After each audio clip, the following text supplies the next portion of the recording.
Hello Internet and welcome to Historical Headlines for the 15th of January. The Butler didn't do it. The fall of Fort Fisher. Spoilers! And we are, of course, talking about the fall of Fort Fisher at the tail end of the American Civil War in the beginning of 1865. Now, Fort Fisher, who was known as the Gibraltar of the South for being on an outcrop of jutting rock into the Atlantic, was actually not that important in and of itself. However, what it did do was that it protected the naval entrance to Wilmington, North Carolina, and at this point, Wilmington was the only port left open to the Confederacy. It was the only place where supplies could reach the Confederacy from beyond the oceans with blockade runners. Otherwise, the Union's hold on the seaways was complete. Mobile had fallen just a little bit earlier, and with the Union's control over the Mississippi River since the fall of Vicksburg a year and a half previously, getting supplies and equipment to Lee's armies from the vast cattle herds, for instance, in Texas, was no longer viable. So, closing off this last open port for the Confederacy was important for Grant as he continued to tighten his siege of Richmond and Petersburg, keeping Lee's army penned up within its defenses and not allowing him to try to escape to unite with the remaining forces of Joseph Johnston a bit further down south in the Carolinas. The fall of Fort Fisher, however, did not come easy, and to talk you through the history of the failed first siege and the successful second one, here is our time-traveling reporter with specific interest in military matters, the former Viking, Torkil the Fat. Thank you, Studio. Now, remember how the Army of the James under Benjamin Butler had completely failed its mission during the campaign of the Bermuda Hundred. So instead, Ulysses Grant moved it to a combined naval and army expedition against Fort Fisher to take it down and to close the last port open to the Confederacy in order to put an even tighter ring around the now starving forces of General Robert E. Lee inside Richmond and Petersburg. It will also be remembered how, due to the timidity of General Butler, as well as, of course, that general's constant and complete inadequacy and ineptness, meant that the first assault on the fortress in the Christmas period of 1864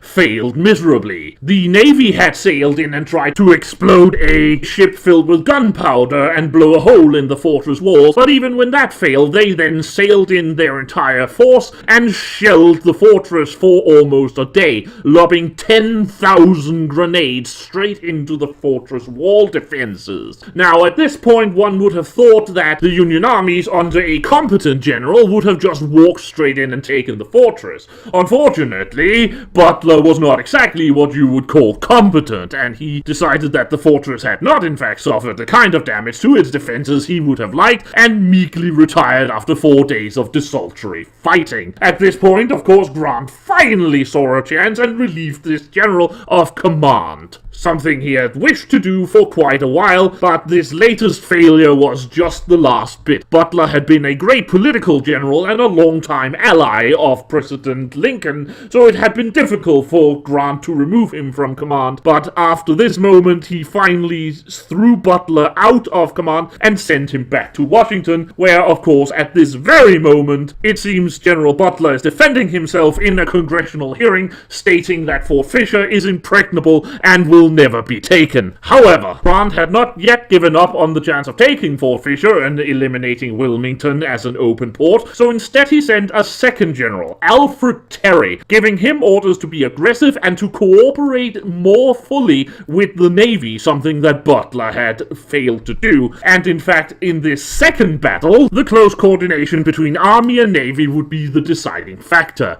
Admiral Porter and General Terry planned a very tight combined attack. 60 fleets from the Union North Atlantic Squadron sailed directly into the defenses of the fort and began hammering it with their guns, while Terry's men advanced under cover from said bombardment as long as naval marines attacking from other sides. The battle was long and it was grueling, but at the end of the day, it had become obvious obvious to the Confederates in the fort that their defeat was imminent. They sent one last message to Confederate General Braxton Bragg, who held control in Wilmington, asking for reinforcements unless they were going to surrender. However, Bragg, being his usual self of complete inadequacy and ineptness as well, thought that everything was under control because it had to be, and only just relieved the commanding officer, Fort Fisher, of command, sending a new one who could do absolutely nothing else but to surrender his forces to Alfred Terry around 9:30 in the evening. This was, of course, yesterday evening, and we are standing right here in the United States Congressional Building listening to Benjamin Butler defend his actions during the first battle. Let us hear what General Butler has to say. And so, my fellow congressmen, it should be obvious now in conclusion to my speech that Fort Fisher is impregnable. No forces under my command could have succeeded in taking it. General Grant is a fool to think that I should be removed from command over such a little matter where no one could have succeeded in my place. He even sent General Terry, a West Pointer. This is simply an ingrained assault upon political generalship from the clique that has gone to West Point, and being the elitists that they are, will surely... Well, it looks like a messenger has entered the Congress Hall. Let us hear what he has to say. Honored members of the United States Senate and House of Representatives, from General Terry at Fort Fisher by the way of General Grant's headquarters at City Point. Fort Fisher has been taken. All forces now moving towards Wilmington to finally cut off the last harbor open to the Confederacy. Losses light, prisoners taken high. General Grant suggests that with the Confederacy now cut off from all outside help, this is truly the beginning of the end for the rebellion. Well, I guess I must admit, I might have been a little bit wrong there. Well, a refreshing, honest assessment of the situation there by General Butler. While his military prowess must still be considered with a great degree of skepticism, he is perhaps not quite as bad a person as you might otherwise have considered on a personal level. Anyway, Fort Fisher has fallen. Alfred Terry has completed a very spectacular cooperation with the Blue Water Navy in taking a very powerful fort through a combined naval and army amphibian operation. A great moment in military history, and possibly the death knell for the Confederacy. Back to the studio.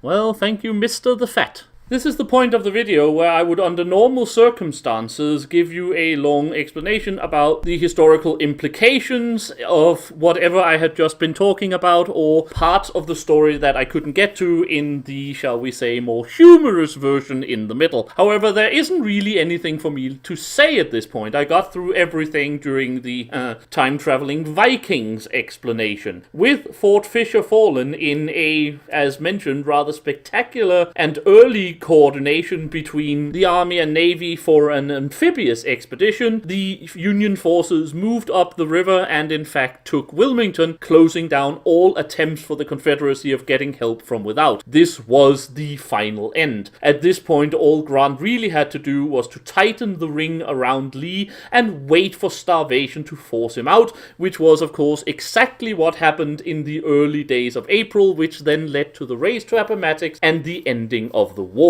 That was the legacy of a lot of things, but directly it was the legacy of the fall of Fort Fisher. So, I hope this has been of some interest to you. I shall be back tomorrow with another historical headline. Until then, I have been the Sage, and I wish you all a very happy day.